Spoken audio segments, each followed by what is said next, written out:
Hey guys, this is Jen Spencer with Charlotte Mason's Alveary.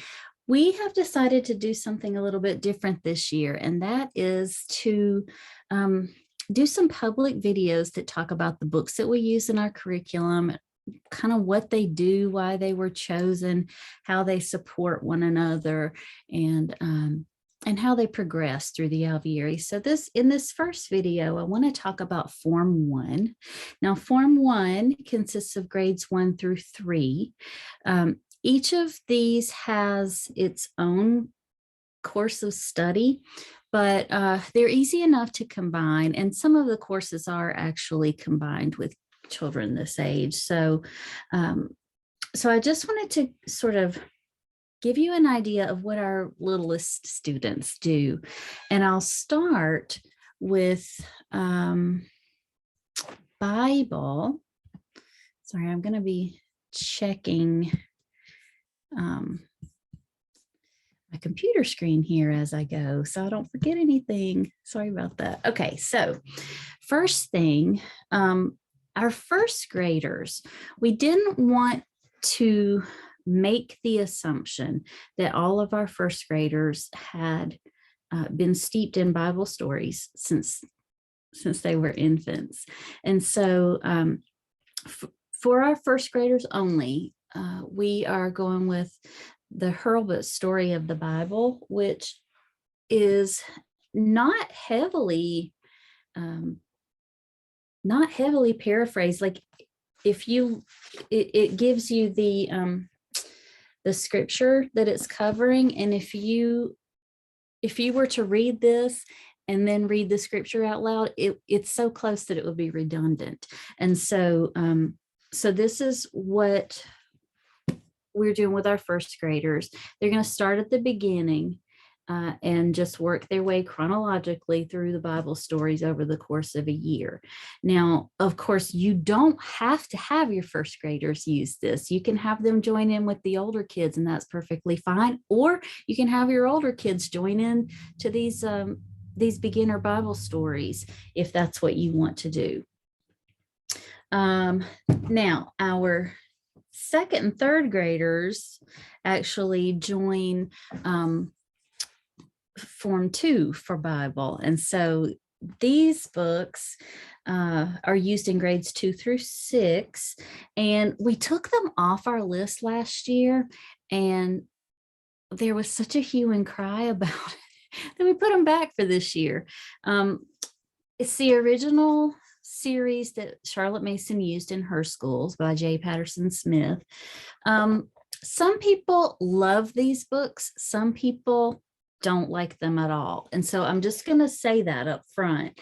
I love them, but they're supposed to be used in a specific way. So these are not books to read to your kids. There might be some portions in there that you would enjoy sharing with your kids, but it's more to give you an introduction to the story. And he often paints really nice pictures, like word pictures, and makes you think about things that maybe you hadn't thought about before, or from a different perspective than you may have thought about before. But regardless of what denomination you are, this guy was Anglican, and it shows. And that's why I think some people don't agree with his theology, and that's fine. But it's not meant to teach children theology. I just want to make that clear. Like, the purpose of it is to give you some background information that's going to bring the story to life. So we did bring those back as optional parent resources. Those of you who are not a fan of Smith, or who just prefer to use your own commentaries, you can do. That's essentially what these are. It's commentaries for children. You can find a lot of information to share with your kids in the notes from a study Bible like this one. This is the one that our middle schoolers use, and high schoolers. You can go ahead and buy it and look and see what scripture is being read that day, and then you read the notes in here, and share those to shed light on the story. So those books are going to have things like what we know from history, or what architecture is uncovering, or things like that. Here's another resource that we use with the smaller kids. It just helps put the stories that they're reading in chronological order. And the ones that are old enough to keep a book of centuries, this is a really good resource for that as well. So that's Bible. This year they are reading Joshua and the Judges in the Old Testament, and they are reading the Highlands of Galilee, which is well, the Gospels, with the J. Patterson Smith books, it's divided into 4 chronological books. So that's another reason why you might want those, especially for the New Testament, is because since we tell the stories the way they happen chronologically, the Gospels are not set up that way. And so it feels like a lot of jumping around instead of staying in one book for a long period of time, and from start to finish. And so that's how those books are helpful. Okay, so I'm going to share a little bit about geography next. With our first graders, we start out with Charlotte Mason's book, Elementary Geography, but we don't read the whole thing. We pick and choose from these because some of the lessons are outdated. Some of them we feel like there are better resources now than this turns out to be. But she does have a really nice narrative style, and the ideas are definitely there. So we supplement this book with a lot, actually. We have a geography guide and a scouting guide that are out of this world for getting outside and actually doing geography in a hands-on way in first grade and up. So that's the main geography text, the physical geography text, but most of first grade is about cultural geography. And so we begin with some basic map reading. This is a book that starts out with a child in her room, and it gradually builds out from there. So she's in her room, and then she's in her house, and then she's on her street, and then she's in her town, and then she's in her state, in her country, on the planet. It keeps zooming out and out and out and out and out, and then it zooms back in, so that children can see how those geography concepts relate to one another. So that's a good one. The cultural ones, we are always on the lookout for great titles for this course. So these are the best that we have come across so far. You might know of some better titles, and we would love to hear about them. So just an overview, we have this one from China, which is about a little girl who wants to learn with the boys. She wants to learn how to write with the boys, and she's not allowed to for a while, but then eventually she does. She talks to her grandfather, and she's allowed to learn how to write. And I like this one because it's a true story, and you can see in the back who the story is actually about. And so whenever we can find people who are telling their own stories, we heavily prefer that. So this is somebody telling her own story, or the story of her mother in that case. Mama Panya's Pancakes is another really sweet story that I love the illustrations because they are African in style. Apparently Ruby's Wish was the same way. It was very Chinese in style. Mama Panya's Pancakes is a story about a family that doesn't have a lot, but what they have, they are all too willing to share. And so, it's a story about community. It's a story about being neighborly and living in relationship with people in your community, and everybody pitching in and helping out. And that is set in Kenya. This one, Lucia Morning in Sweden.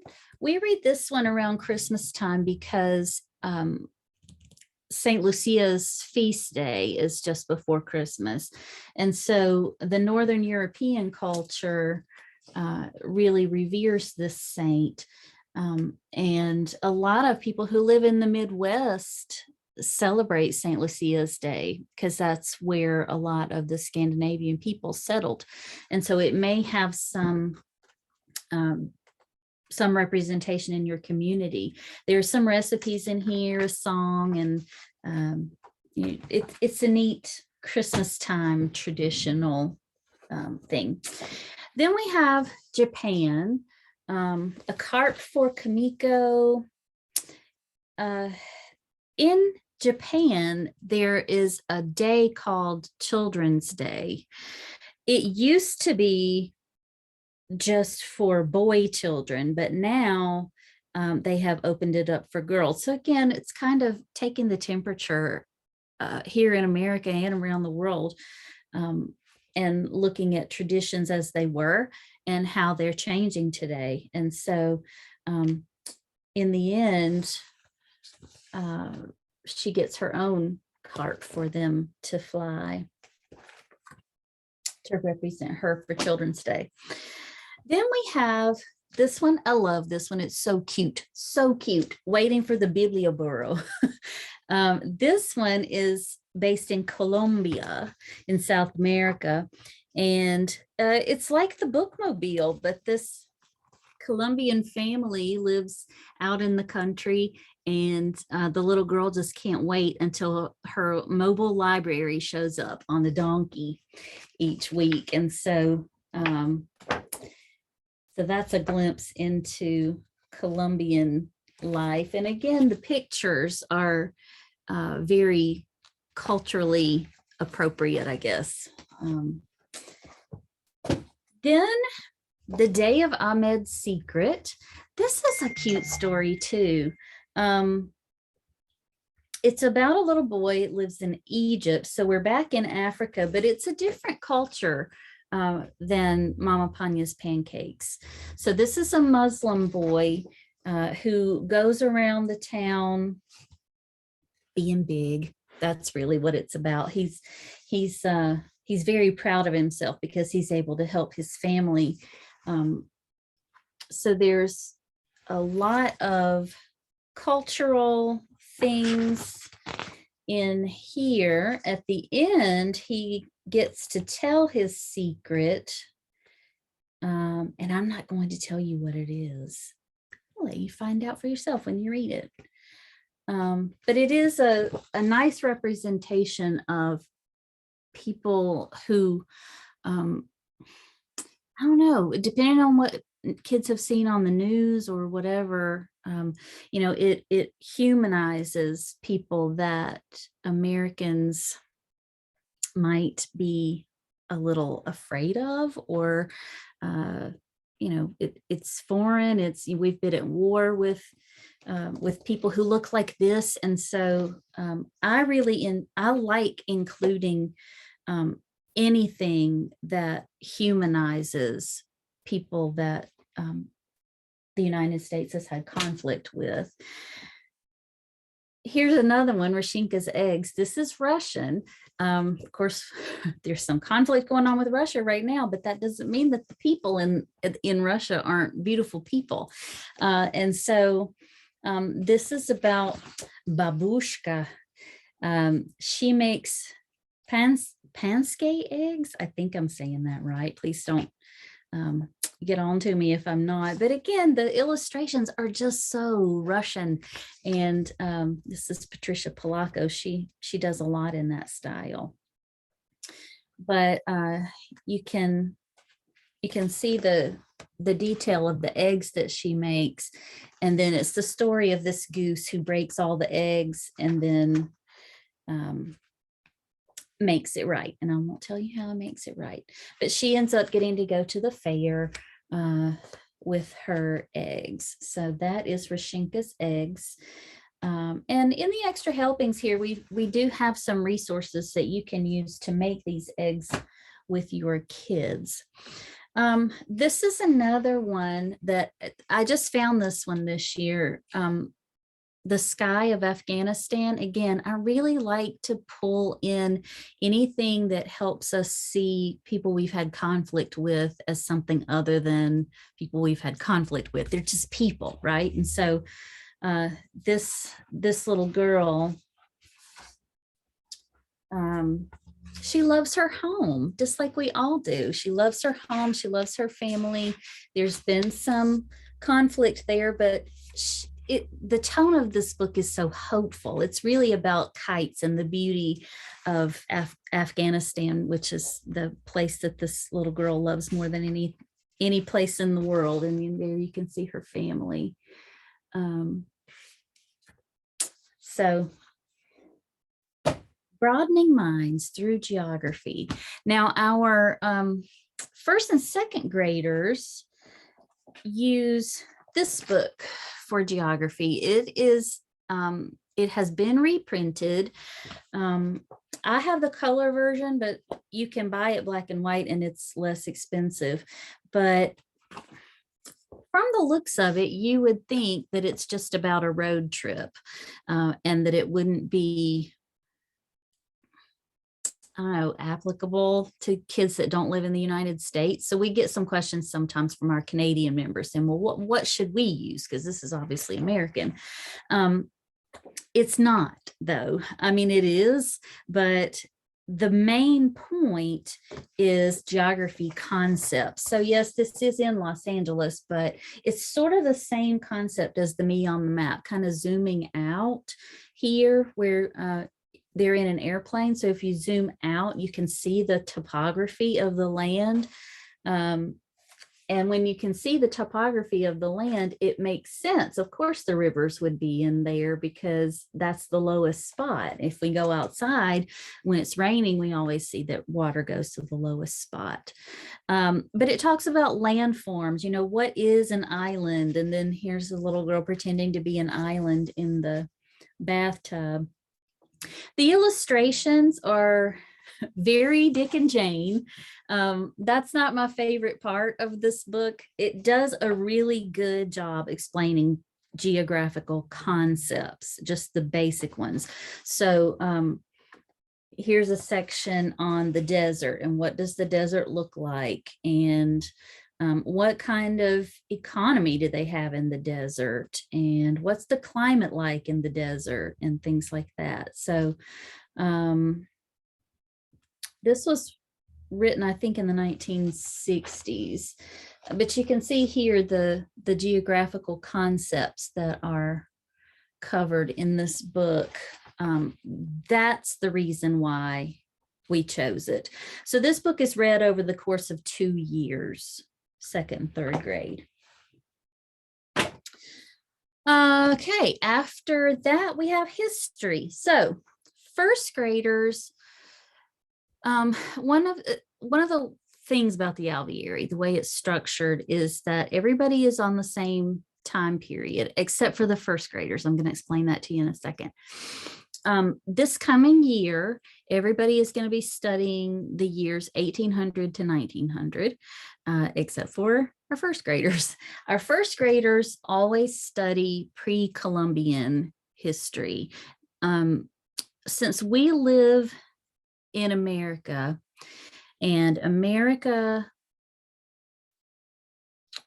became a country in 1776, it's not all that long ago. And the history of the people who were already here stretches way back before that. And so that's where we wanted to start, actually, with Native American culture. So this little bitty book, I know it's small, but this is kind of the spine. And what we do is we go across the different parts of the United States, and we talk about how, or read about how everybody who was here before Columbus didn't live the same way. People who lived in the Northwest lived very different lives from people who lived in the Southwest or in the East or in the North. So we want to honor the personhood of Native Americans by not lumping them all together into, all Indians did this. And this is probably the image that automatically comes to your brain when you hear the word Native Americans. It's all about teepees, but all Native Americans didn't live in teepees. So we go around the country and look at how the Native Americans lived in those places. And we talk about what you need in order to survive. So, people who settled in certain places, they had to figure out how to make the land work for them. So what were they going to eat? What were they going to wear? What do they have around them to make art out of? And so that's a big part of what we do in first grade. I just want to share a few of the supplemental books that we have. This one is about a Cherokee corn festival. So again, I really like it when the illustrations are respectful and authentic, and when the story talks about all the things that are common to all people. We all have certain foods that we cook certain ways, and we all have homes that look certain ways, and we all have families that we love, and we all celebrate things. And so this particular one is a harvest celebration, and so it goes through. It follows a child named Little Wolf. He's trying to figure out what Itseselu is all about. And then there is this one, Moonstick, which is about the Sioux and how they count their seasons, or how they counted them traditionally. This one reads almost like poetry, and the illustrations are just so beautiful in here. But at the beginning of each new year, they pretty much make a calendar stick, is what this story is about. So each new moon that comes around, they put a notch in their stick, and that's the way they keep up with where they are in their seasons. And so I thought it was really interesting with this book that they had named all of the moons. And when I looked on Google, it was true. Like, this is a thing. This is the moon of the birth of calves. This one is the moon of thunderstorms, the strawberry moon, the cherry ripening moon.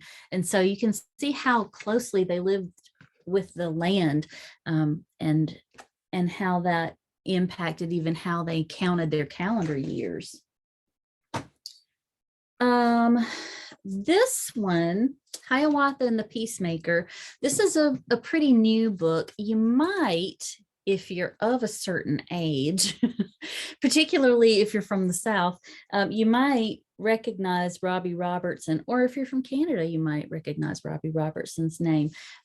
He was in a band called The Band in the 1970s, but he is of Iroquois heritage. And so he wrote this book about Hiawatha. Now, everybody's used to the Longfellow version of Hiawatha, and that one's great. We love him, but whenever we can hear the original stories told by people who are representing that culture, it's always stronger. And so this book is about the real legend of Hiawatha and this mythical figure called the Peacemaker, who helps Hiawatha bring together a group of squabbling tribes to form the Iroquois nation.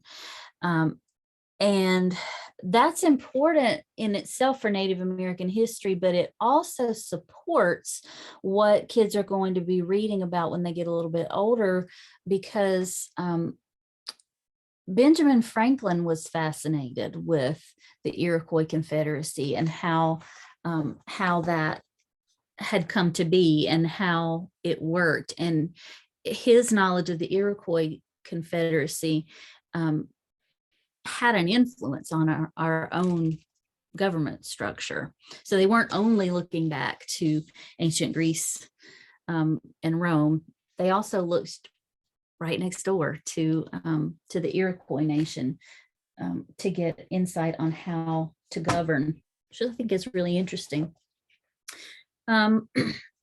Sort of like the cultural books, books on Native Americans, really good books on Native Americans, are difficult to find. And so for the Pacific Northwest, what we did was we chose a couple of the stories from this book, Tales the Totems Tell, and we this book is not in the public domain and it's not in print anymore, but we are able to provide PDFs for our members under fair use copyright law. And so that's what we've done to understand what a totem pole is, and the stories that it tells and the symbols and what they mean and all that. So so that's for the Northwest. And then for the Southwest, we did the same thing with the Book of Indians by Holling C. Holling. Took one story out of here and made it into a PDF because it's not in the public domain and it's not in print anymore. So let's see. After that, we've got some handicrafts. So in first, second, and third grade, all of our students learn how to sew. This book has 12 lessons in it at the beginning, just to teach basic stitches and help them put together their sewing kit and things like that. So learn the absolute basics in first grade. And then in second and third grade, the rest of the book is a collection of projects that they can choose from. And they're super easy and they're not intimidating. When the kids see these pictures, they're going to say, oh yeah, okay, I can do that. The expectations are not perfection, but just something that you really like. So yeah, so for second and third grades, they just pick 2 projects per term, and there are plenty of things in here for boys as well as girls, so it's not all girl heavy. They also they have a class called paper folding for beginners that's all video based. Our art teacher walks you through how to teach your very young kids, first graders, how to fold paper and how to cut and things like that. And then the second and third graders continue Sloyd, and they also add in handicrafts. So this year they will be learning how to felt, and they will be learning how each year for a term they do clay modeling, and they will be learning string art, which I don't know if you have ever seen string art, but it's practically calculus. So it's like how do you make curved lines out of straight lines if you have nails in a board or thumbtacks in a piece of cardboard or something. You're using your string to make straight lines, but the way you move it around can make actually a curve out of those straight lines, which is really cool. All right, so literature,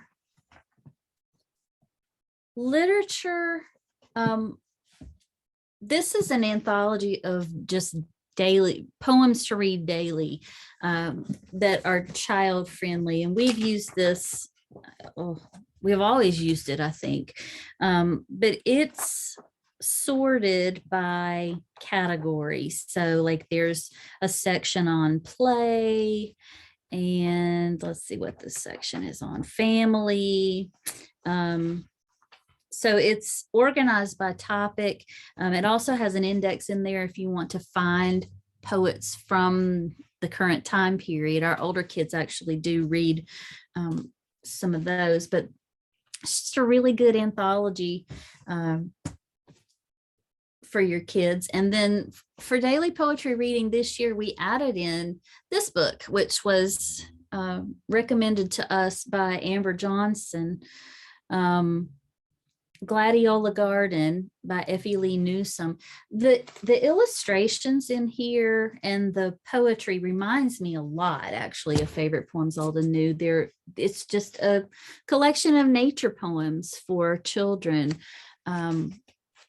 So it's great poetry. And it also answers the multicultural question very well too. Let's see. Our kids in first grade, they read fairy tales and folk tales. Mason had her kids reading fairy tales from Grimm and Anderson. And even though those are part of our cultural heritage, they can be kind of scary, depending on what version you get. And so we really like this one because it's gentle. It won't give your kids nightmares. But these fairy tales, they don't end the way Disney ended them. I'll just leave it at that. They are very different versions from what you're probably used to, but that's a really good version. And then part of our heritage as well is the tall tale. That's an American thing. And so this is a book by Mary Pope Osborne, and the illustrations are wood engravings, and they're really nice. They're really good. And so kids will meet people like Pecos Bill and Johnny Appleseed and John Henry and all kinds of those larger than life characters that America likes to make up stories about. In first and second grade, they begin the Pilgrim's Progress. Well, they read that over the course of 2 years. And we do know we've gotten not very many emails. I think most people actually appreciate this, but a couple of emails that have said, no, wait a minute, that's an abridged version and Mason used the original. Yep, she did. We made the choice to use this one. It's still, it's not an abridged version in the same way as, a book for children would be abridged. The story, it's very, the story's integrity is still here. And this book does have rich literary language. It's just not as archaic as the original by John Bunyan. And I think our 6-year-olds appreciate that, as do their parents and teachers. As an alternative to this book, some families, particularly Catholic families, don't want to read this with their children yet. And so they switch out for A Wonder Clock, which is by Howard Pyle. And it also has rich language in it as well. So it's just a collection of stories. And then we start mythology in second and third grade. So we start with Nathaniel Hawthorne's A Wonder Book for girls and boys. This book is read over the course of 2 years. And it's there's Medusa, there's King Midas, the 3 golden apples. Yeah, just some of the really classic Greek stories in that book. So then I'm going to skip languages because I'm hoping that we'll do a separate one about languages. For PE, we are using these 2 books with our young children, Playground Songs and Rhymes and Song Dances. These are both by John Fierabend, and he's a big name in music education right now, and his work dovetails very, very well with Charlotte Mason's. And so we will probably be incorporating even more by John Fierabend at some point. But they're classic songs that you probably remember from childhood, classic nursery rhymes that you probably remember from childhood, jump rope games, clapping games. And so these sort of pull together the need for physical activity with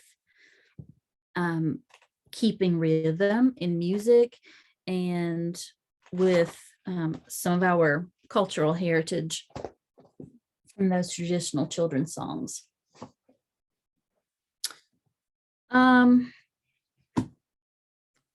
First and second grade history. I forgot to talk about that. This year, the second and third graders are going to be reading from the Simply Charlotte Mason Stories of America. These books do a really good job of telling the stories from Lewis and Clark to, through the Civil War and Reconstruction, the Oregon Trail, the Gold Rush, and all that. These are just really good for this age. So we don't always use these, but for this year particularly, these are really good. And then in science, we have a new book in the rotation this year called Nature in the Neighborhood. I chose this book because while some of us may live in the country, most of us probably live in, at least if not in an urban area, in a suburban area. And so I like this because it brings home that you really don't have to go anywhere in order to observe wildlife. You can look out your window. You can go in your yard. And if you're watchful, you can see things. And so I think this is going to be a good addition. Kids are learning about the rainforest, the boreal forest, and the tundra as well this year. I couldn't find my tundra book to show you, but these books by Rebecca Johnson, the kids absolutely love them. I know little boys that sleep with these under their pillows because they just love them so much. Our country is vast and varied, and so I think it's important to introduce kids as when they're really young to the fact that, if you live in California and you have cousins that live in Virginia, you're not going to see the same things when you go outside. If you go visit them, it's going to look really different from where it does at your house. And so over the course of 3 years, we introduce our students to all of the different biomes really that are in North America. So deciduous forests, the boreal forests are further north. Those would be more conifers. The rainforest, if you live down in Florida, you probably have this kind of tropical climate around you. The tundra, if you live in Minnesota or parts of Canada, you probably have some tundra right around you. And so sometimes people do ask us, well, okay, I don't live in the tundra, so should I get one about where I live? And our answer is no, that we'll rotate these books around and eventually we will get to where you live. So if it's not this year, stay tuned, it's coming, okay? And then our Arabella Buckley is Edith Patch. I love Edith Patch. I believe she was at Cornell. She dedicates, you can tell that Comstock was very influential on Edith Patch, and she dedicates some of her books to Comstock. So these two, hexapod stories and bird stories, will introduce your children to various species of birds and insects. Yeah, so that is pretty much the curriculum for our first, second, and third graders. There will be some separate videos that show languages, music, art, and things like that. So be on the watch for those, but I'm really excited. I hope you are too.